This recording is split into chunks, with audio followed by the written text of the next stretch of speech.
Assalomu alaykum hammaga. Turon Metal jamoasining navbatdagi ish kuni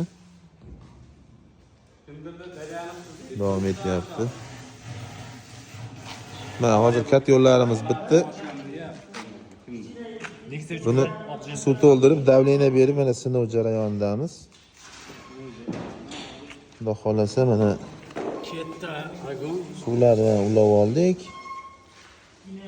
Bu yerdan krandan kelgan nasosimiz bor. 5 davleniyagacha ko'tariladi. 6 gacha ko'tarilar ekan nasosimiz. Mana bu yerdan chiqish qilib qo'yganmiz. To'lganda o'sha langdan suv tushsa, kranni bekitamizda. Keyin bu davleniya datchigimiz shunda ko'rsatadi. 3 gacha ko'taramiz. 3 davleniyagacha.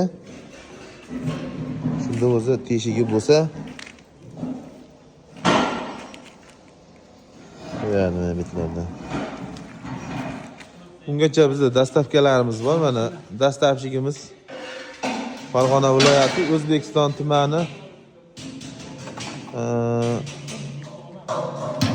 Nursuq qishlog'iga bitta 35 kilovatlik, keyin 40 ketmon qishlog'iga 22 kilovatlik katyorlarimizni mana yuklab oldik. Xudo xolasa yetkazib olib beradi. Pechka o'zi ishlayaptimi, bu tutun chiqyapti demak xotida? Ha? O'zi yonib turgan holatida gradusi bilan borib berasan.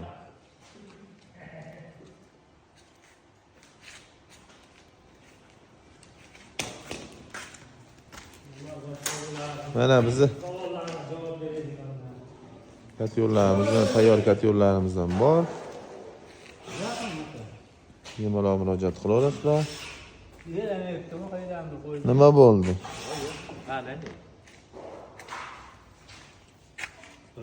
Qani? Sirasi issiq edi. Mana bu yerdan ozgina joyi qolib ketgan ekan, shu yerdan qo'ydi. Bundan uchida mana bitta mana shu yerdan, bitta mana bu yerdan zaklovkadan.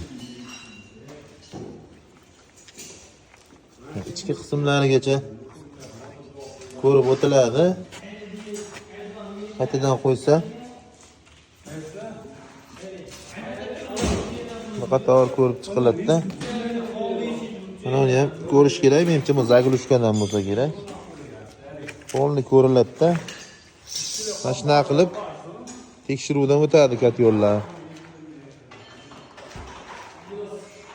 Keyin mana bu holatda akshifkalari qotirilib, kraskalari sepilib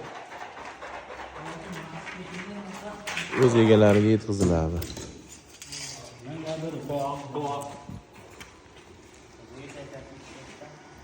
Mana hozir Husanboy yamaydi, xudo xolasa. Davleniyasini chiqarib yuborildimi? Mana qaytdi.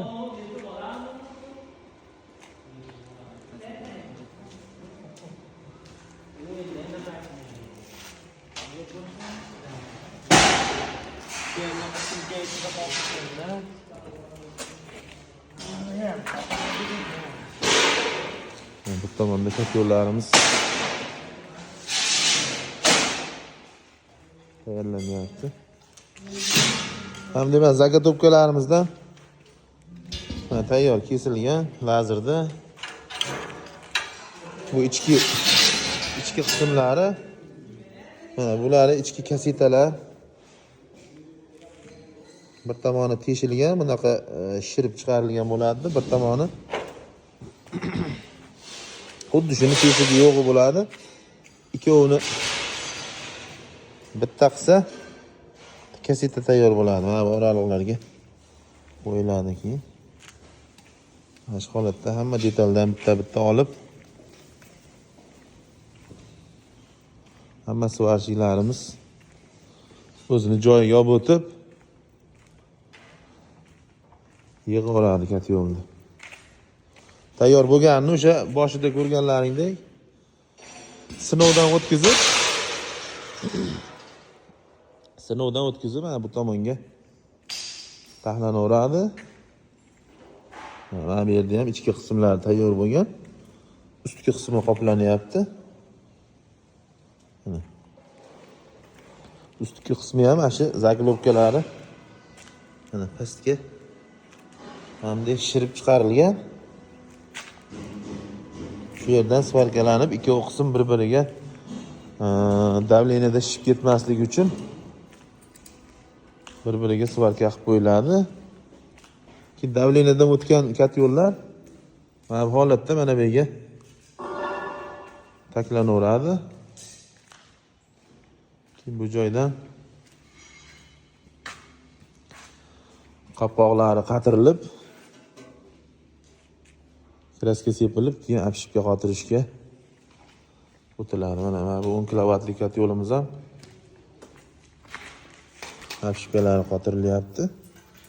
Ichiga vinovata tiqib, mana shu holatda katyolimiz oxiri tayyor bo'ladi. Kimga shunaqangi katyollar kerak bo'lsa, bemalol murojaat qilaverasizlar. Videoga like bosib, videoni katyol qidirib yurgan tanishlaringizga jo'natib qo'yinglar. Kanalga obuna bo'lmaganlar o'sha podpisatsiya tugmasini bosib kanalga obuna bo'lib qo'ysalaring, biz qachondir kerak bo'lib qolamiz. Bugun bo'lmasa ertaga sizlarga kerak bo'lib qolishimiz mumkin. Shunda topishlaring oson bo'ladi. Shuning uchun podpisatsiya tugmasini bosib kanalga a'zo bo'lib qo'yinglar. Sog' bo'linglar, salomat bo'linglar. Keyingi videolarda ko'rishguncha xayr deb qolamiz.